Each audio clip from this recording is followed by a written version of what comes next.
तो इसके बाद यह तीनों भाई भगवान ब्रह्मा का तपस्या करने लगे। भगवान ब्रह्मा प्रसन्न होकर इनको दर्शन दिए, लंकापति रावण को। और लंकापति रावण को बोल रहे हैं ब्रह्मा भगवान कि वर मांगो। तो लंकापति रावण बोले कि हे नाथ, आप हमें अमर वर दो। भगवान ब्रह्मा बोले देखो, मेरे पास अमर वर नहीं है। ये अमर वर भगवान शिव के पास है, भगवान विष्णु के पास है, उनका रद्द न करो और कुछ मांग लो। ये घुमा फिरा के मांगे। बोले हे नाथ, सामान्य मनुष्य और कपि को छोड़कर मैं किसी के हाथों ना मरूं, यही मुझे वर चाहिए। बोले भगवान की तथास्तु। ये बात सुनकर और ये फिर कुंभकर्ण के पास आए। जैसे ही कुंभकर्ण के पास आए सज्जनों, भगवान ब्रह्मा समझ गए। लंकापति रावण और कुंभकर्ण मन में विचार किए थे कि हम अमर वर मांगेंगे और तुम मांगना इंद्र का सिंहासन। 6 महीना इंद्र के सिंहासन पे रहूं और 1 दिन के लिए मैं पृथ्वी पे आऊं, यही मांगना, अर्थात इंद्रासन। ध्यान देना। तो जैसे ही ब्रह्मा जी इनके सन्मुख प्रकट हुए, बोले कुंभकर्ण वर मांगो। बोले हे नाथ, मेरे ऊपर अगर प्रसन्न है, ध्यान देना, तुरंत माता सरस्वती को प्रेरित की, देवी जितना जल्द हो फटाफट आ जाओ। इसके मन में जो है उसमें थोड़ा सा परिवर्तन कर दो, नहीं थोड़ा सा अंतर करो, नहीं तो अनर्थ हो जाएगा। हम तो वर देने के लिए आए हैं, देना ही होगा, परंतु आगे गड़बड़ हो जाएगा, इसलिए देवी संभालो। तो सरस्वती माता इनके जिह्वा पर बैठ गए। और कुंभकर्ण बोले कि हे नाथ, हमें 6 महीने के लिए निंद्रासन चाहिए और 1 दिन मैं जगूं, यही मुझे वर चाहिए और कुछ नहीं। इसके बाद माता सरस्वती उनके जिह्वा से खिसक गई, यानी हट गई। इसके बाद कुंभकर्ण होश में आए।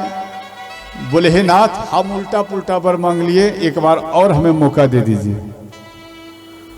तो ब्रह्मा जी बोले देखो, जो आपने तपस्या किया है उसका हम तो फल आपको दे चुके हैं। अब आप निश्चिंत होकर आराम से लेटे रहो। 1 दिन जगने का है, 1 दिन जागना। अगर वह मांग लेते कि डेली मैं जागा ही रहूं, जितना जीव है हरि बोल वो कर देते, उसका भोजन ही अपार है। यह लेके ब्रह्मा जी कई प्रकार का सोच करके इनको ये वर दिए। इसके बाद विभीषण जी के पास आए। विभीषण जी को बोले पुत्र वर मांगो। तो विभीषण जी बोले हे नाथ, मेरे ऊपर अगर आप प्रसन्न हैं, हमें प्रभु श्री राम का चरण का भक्ति दीजिए और मुझे संसार का कोई चीज से हमें लोभ नहीं और हमें कुछ नहीं चाहिए। भगवान के चरण का भक्ति। त्रिजटा भी, वो भी तपस्या की थी, वो भी भगवान की भक्ति मांगी थी। एक कल्प में, ध्यान देना, दूसरे कल्प में विभीषण जी और त्रिजटा इस जन्म में दोनों भाई बहन हैं और दूसरे कल्प में ये पिता और पुत्री हैं। ध्यान देना, विभीषण के पुत्री के रूप में प्रकट हुए हैं कौन? त्रिजटा।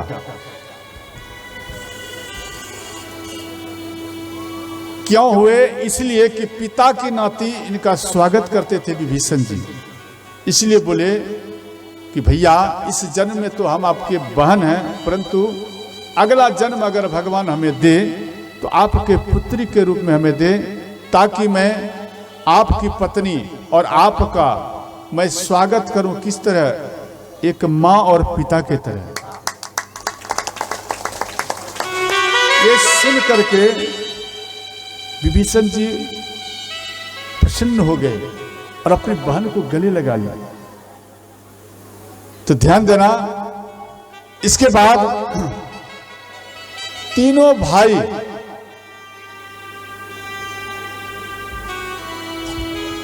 विवाह योग्य हुए। तो इनका विवाह किया जाए।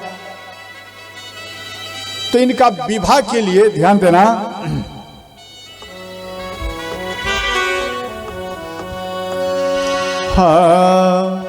मैं तनुजा मंदोदरी नामा परम सुंदरी नारी लाला। मैं तनुजा मंदोदरी नामा परम सुंदरी नारी लाला। मैं तनुजा मंदोदरी नामा परम सुंदरी नारी लाला। तनुजा मंदोदरी नामा परम सुंदरी नारी लाला।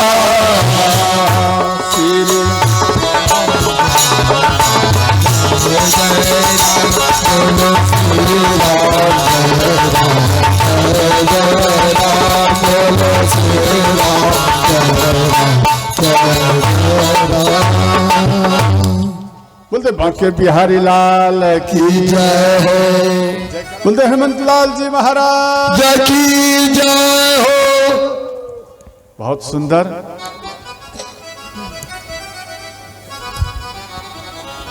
तो ध्यान देना, मंदोदर नाम का एक ऋषि थे। वो भगवान नारायण का तपस्या करते थे दूध पीकर, और भगवान की कथा भी करते थे। तो उनके आश्रम में एक मेढकी थी। वो तन मन से वो कथा सुनती थी। मेढकी, मेढकी समझते ना? मेढकी वो कथा सुनती थी, जिसको देहात के भाषा में कहते हैं बेंग, पेंगी या बेंग जो भी कहते हैं, तो उसको कहा जाए मेढकी। समझ गए? और मंदोदर ऋषि दूध को रख दिए और स्नान करने के लिए चले गए, और इधर एक सर्प आकर दूध को पी गए। जैसे ही पी गए तो सर्प जब दूध पीता है तो जहर उसमें थोड़ा मिल जाता है, तो वो दूध हो गया जहरीला। तो मेढकी वो मन में विचार की कि हमारे गुरुदेव आएंगे और इस दूध को पा जाएंगे तो मेरे गुरुदेव का मृत्यु हो जाएगा। इसलिए मेढकी मन में विचार किए कि गुरुदेव कहा करते थे सत्संग में कि दूसरे का प्राण बचाने के लिए, ध्यान देना, दूसरे का प्राण बचाने में अगर अपना प्राण भी चला जाए तो भी उसे वैकुंठ मिलता है।